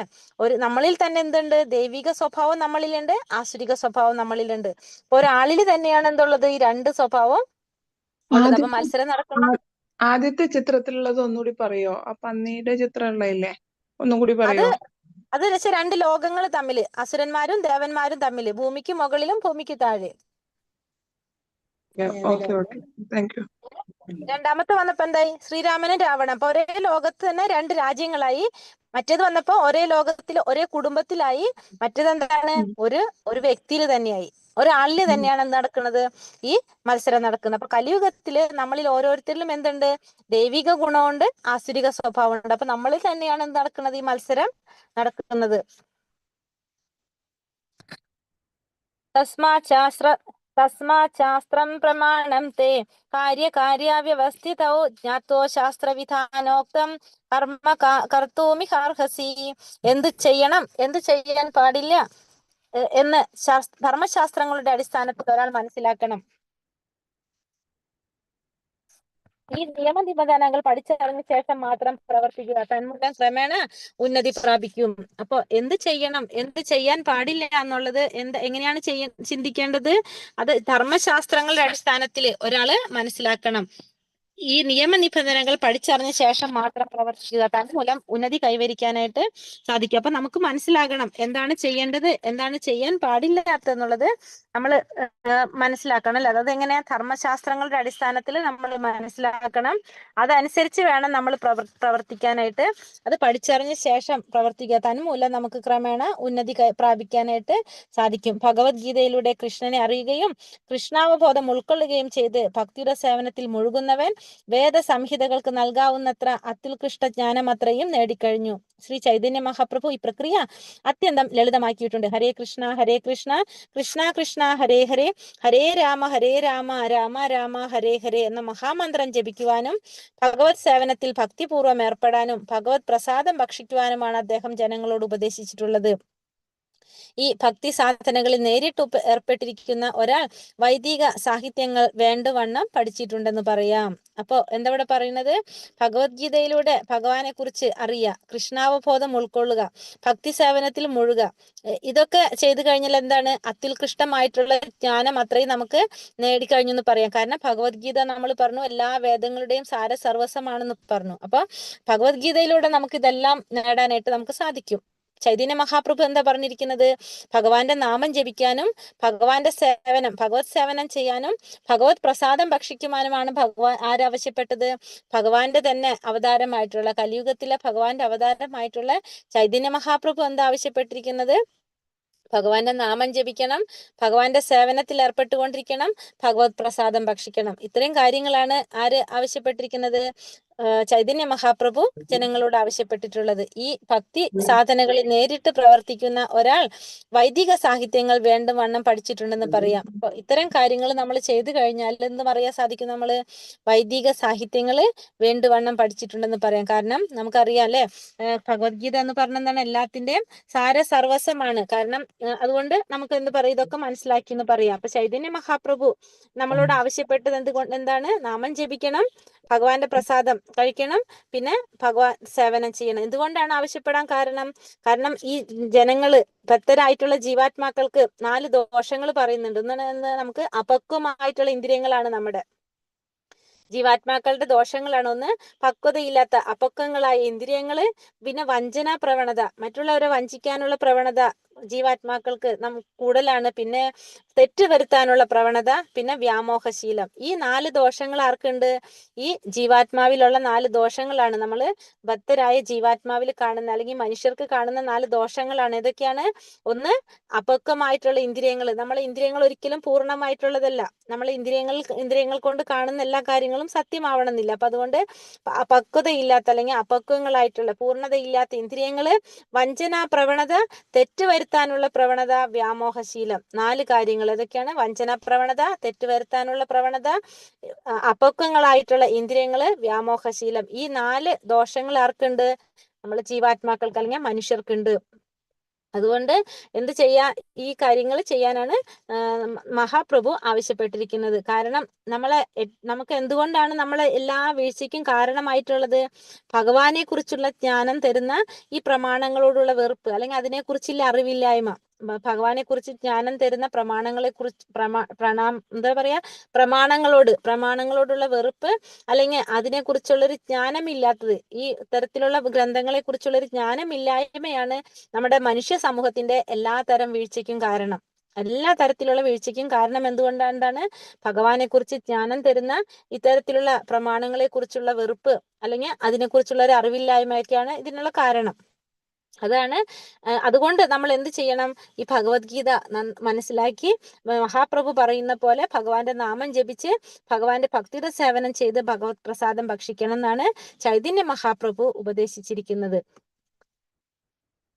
ഹരേ കൃഷ്ണ കൃഷ്ണ കൃഷ്ണ ഹരേ ഹരേ ഹരേ രാമ രാമ രാമ ഹരേ ഹരേ വാഞ്ചാകൽപതരൂപേശ്ച കൃപാ സിന്ധോഭ്യവച പതിതാനാം പാവനേഭ്യോ വൈഷ്ണവേഭ്യോ നമോ നമ. അനന്തകോടി വൈഷ്ണവൃന്ദി കി ജയ്. ശ്രീല പ്രഭുപാദ് കി ജയ്. ഗുരുദേവ് കി ജയ്. നിതായ് ഗൗരപ്രമാനന്ദേ. ഹരി ഹരി ബോൽ. ഹരേ കൃഷ്ണ. എല്ലാവർക്കും നന്ദി. ഹരേ കൃഷ്ണ. എല്ലാവർക്കും പ്രണാമം. ഹരേ കൃഷ്ണ. ക്വസ്റ്റ്യൻസ് നോക്കാം. ഞാൻ വണ്ടിയിലായിരുന്നു, അതുകൊണ്ട് കേട്ടോ വീഡിയോ ഓണാക്കാണ്ട് ഇങ്ങനെ ക്ലാസ് എടുക്കേണ്ടി വന്നതൊന്ന്. ഹരേ കൃഷ്ണ. പ്രണാമം. ഹരേ കൃഷ്ണ. ക്വസ്റ്റ്യൻസ് നോക്കാം. ഒന്ന് വായിക്കാം ഓരോ ക്വസ്റ്റ്യൻസ്. ദിവ്യപ്രകൃതിയിൽ അനുഗ്രഹീതരായുള്ളവർക്കുള്ള 26 ഗുണങ്ങൾ ഏതെല്ലാം? ഏതൊക്കെയാണ് നമ്മൾ കണ്ടില്ല? നിർഭയത, അസ്തിത്വത്തിന്റെ ശുദ്ധി, ആത്മീയ ജ്ഞാനം, ദാനം, നിയന്ത്രണം, യജ്ഞം, വേദപഠനം, തപസ്, ലാളിത്യം, അഹിംസ, സത്യം, ക്രോധമില്ലായ്മ, ത്യാഗം, ശാന്തി, പരദൂഷണത്തിൽ വെറുപ്പ്, സർവജീവികളോടും കാരുണ്യം, ലോഭമില്ലായ്മ, മൃദുല സ്വഭാവം, വിനയം, സ്ഥിരനിശ്ചയം, തേജസ്, ക്ഷമ, ധൈര്യം, ശൗര്യം, അസൂയാരാഹിത്യം, ബഹുമതിക്കുള്ള വാഞ്ചയില്ലായ്മ. അർജുനൻ ഏതു ഗുണത്തിൽ പിറന്നവനാണ്? ദൈവിക ഗുണങ്ങളിൽ. ദൈവിക ഗുണത്തിൽ. ലോകം 20 ആരെ കുറിച്ചാണ് ഭഗവാൻ പറയുന്നത്? ആസുര പ്രകൃതിക്കാരെ പറ്റി. ആസുരിക സ്വഭാവത്തിലുള്ളവരെ വീണ്ടും വീണ്ടും അല്ലെ ഭഗവാൻ എന്താ പറയണത്? വീണ്ടും വീണ്ടും ആസുരിക യോനി തന്നെ ഭഗവാൻ ജനിപ്പിക്കുന്നല്ലേ പറഞ്ഞത്? അതെ അതെ. അതെ. അടുത്ത ചോദ്യം പറയട്ടെ മാതാജി? പറഞ്ഞോളൂ പറഞ്ഞോളൂ. അസുര സ്വഭാവത്തിലുള്ള സ്വഭാവങ്ങൾ എങ്ങനെയാണ്? ആസുരിക സ്വഭാവത്തിലുള്ള ഗർവം, അഹങ്കാരം, അഭിമാനം, ക്രോധം, പാരുഷ്യം, അജ്ഞാനം. നരകത്തിന്റെ 3 കവാടങ്ങൾ. നരകത്തിന്റെ ക്രോധം, ലോകം. നാലാമത്തെ ബന്ധനായ ജീവാത്മാവിൽ കാണുന്ന 3 ദോഷങ്ങൾ ഏതെല്ലാം? ഏത് ക്വസ്റ്റിനാ പറയാ കിട്ടേണ്ടത്? ബദ്ധനായ ജീവാത്മാവിൽ കാണുന്ന കവാടങ്ങൾ. അതേതൊക്കെയാണ്? കാമം, ക്രോധം, ലോഭം. അടുത്ത വായിക്കട്ടെ മാതാജി, അടുത്തത് വായിക്കട്ടെ. വായിച്ചോളൂ. ബദ്ധനായ ജീവാത്മാവിൽ കാണുന്ന 3 ദോഷങ്ങൾ ഏതെല്ലാം? അപക്വങ്ങളായ ഇന്ദ്രിയങ്ങൾ, വഞ്ചന പ്രവണത, തെറ്റുവരുത്തുവാനുള്ള പ്രവണത, വ്യാമോഹശീലം. അതെ. അടുത്തത് വായിക്കട്ടെ. മനുഷ്യ സമൂഹത്തിലെ എല്ലാത്തരം വീഴ്ചകൾക്കും കാരണം എന്താണ്? ഭഗവാനെ കുറിച്ചുള്ള ജ്ഞാനം തരുന്ന പ്രമാണങ്ങളോടുള്ള വെറുപ്പാണ് മനുഷ്യ സമൂഹത്തിലെ എല്ലാത്തരം വീഴ്ചയ്ക്കും കാരണം. ചൈതന്യ മഹാപ്രഭു ജനങ്ങളോട് എന്താണ് ഉപദേശിച്ചത്? ഹരേ കൃഷ്ണ കൃഷ്ണ കൃഷ്ണ ഹരേ ഹരേ, ഹരേ രാമ രാമ രാമ ഹരേ ഹരേ എന്ന മഹാമന്ത്രം ജപിക്കുകയും ഭഗവത് സേവനത്തിൽ ഏർപ്പെടുകയും ഭഗവത് പ്രസാദം ഭക്ഷിക്കുവാനും ഉപദേശിക്കുന്നു. പ്രസാദം കഴിക്കാനും ഭഗവത് സേവനത്തിൽ ഏർപ്പെടാനും. കലിയുഗത്തിൽ ആരെല്ലാം തമ്മിലാണ് മത്സരം നടക്കുന്നത്? ഉള്ളിൽ തന്നെയുള്ള സ്വഭാവം, ആസുരിക സ്വഭാവം. അതായത് ഒരു വ്യക്തിയിൽ തന്നെയുള്ള ആസുരികവും ദൈവികവുമായിട്ടുള്ള സ്വഭാവങ്ങൾ തമ്മിൽ ഒരു വ്യക്തിയിൽ തന്നെ, നമ്മളിൽ തന്നെയാണ് രണ്ടും ഉള്ളത്. മാതാജി, ഈ ഭഗവത് പ്രസാദം ഭക്ഷിക്കണമെന്ന് പറയുന്നത് എന്താ? ഭഗവത് പ്രസാദം ഭക്ഷിക്കാന്ന് വെച്ചിട്ടുണ്ടെങ്കിൽ നമ്മൾ കഴിക്കുന്ന എല്ലാ ഭക്ഷണവും ഭഗവാന് നേദിച്ചുകൊണ്ട് നമ്മൾ കഴിക്കുക. അതിനാണ് ഭഗവത് പ്രസാദം ഭക്ഷിക്കുക എന്ന് പറയുന്നത്. അതായത് നമ്മൾ എന്ത് ചെയ്യണം? നമ്മൾ എല്ലാ പ്രസാദവും പറയുന്നത് വളരെ സിമ്പിൾ ആയിട്ടാണ് ഭഗവത് പ്രസാദം കഴിക്കാന്ന്. പക്ഷെ അതിന്റെ കുറെ പ്രോസസ് ഉണ്ട് മാതാജി നമുക്ക് പറഞ്ഞു വരുമ്പോ. കാരണം വെച്ച് കഴിഞ്ഞാല് ഭഗവാന്റെ പ്രസാദം കഴിക്കണമെങ്കിൽ നമ്മൾ എന്ത് ചെയ്യണം? യമനിയമങ്ങൾ പാലിക്കണം. കാരണം എങ്കിൽ മാത്രമേ നമുക്ക് ഭഗവാന് പ്രസാദമായിട്ട് നമുക്ക് നമ്മൾ കഴിക്കുന്ന എല്ലാതും ഭഗവാന് വെക്കണം എന്നല്ല പറയണം, ഓഫർ ചെയ്യണം എന്നല്ല പറയുന്നത്. ഇപ്പൊ നമ്മൾ കഴിക്കുന്ന ചോറ് കറികൾ, നമ്മൾ എന്തൊക്കെയാ കഴിക്കുന്നത്? ചോറ് കറികളൊക്കെ കഴിക്കാം. അപ്പൊ നോൺ വെജ് കഴിക്കാൻ പറ്റുണ്ടാവില്ല, ഉള്ളി വെളുത്തുള്ളി ഉപയോഗിക്കാൻ പറ്റുണ്ടാവില്ല. അപ്പൊ എന്നാലേ നമുക്ക് ഭഗവാൻ ഓഫർ ചെയ്യാൻ പറ്റുണ്ടാവുള്ളൂ. 16 റൗണ്ട് നാമം ജപിക്കണം. അപ്പൊ പറയുമ്പോ ഒറ്റ സിമ്പിളിൽ എത്ര സൂപ്പർ ആയിട്ട് ഭഗവാൻ പറഞ്ഞു. പക്ഷെ നമ്മളത് ചെയ്യുമ്പോൾ കുറച്ച് പ്രോസസ്സ് ഉണ്ട്. അപ്പൊ നമ്മൾ എന്താ ചെയ്യണം വെച്ചിട്ടുണ്ടെങ്കിൽ, ഇപ്പൊ നമ്മൾ കഴിക്കുന്ന ചോറ് കറികൾ ഒക്കെ നമ്മൾ ഉണ്ടാക്കി ഭഗവാന് കൊണ്ട് നിവേദിക്കാം. നമ്മൾ ഭഗവാനെ നിവേദിച്ച് നമുക്കത് പ്രസാദമായി. അപ്പൊ ഭഗവാന്റെ കാരുണ്യായി. എന്നിട്ട് നമ്മൾ അത് കഴിക്കുക. അപ്പൊ എന്തായി? പ്രസാദം കഴിക്കുന്നു. അങ്ങനെ എല്ലാതും നമ്മൾ കഴിക്കുന്നതൊക്കെ. ഹരേ കൃഷ്ണ മാതാജി, ഫ്രൂട്ട്സ് വെക്കാലോ? ഫ്രൂട്ട്സ് വെക്കാം. പ്രസാദം കഴിക്കുന്നു പറയുമ്പോ നമ്മൾ കഴിക്കുന്ന എല്ലാതും പറഞ്ഞോണ്ട് ഞാൻ പറഞ്ഞതാണ്. ഫ്രൂട്ട്സും ബിസ്ക്കറ്റും. ഹരേ കൃഷ്ണ മാതാജി.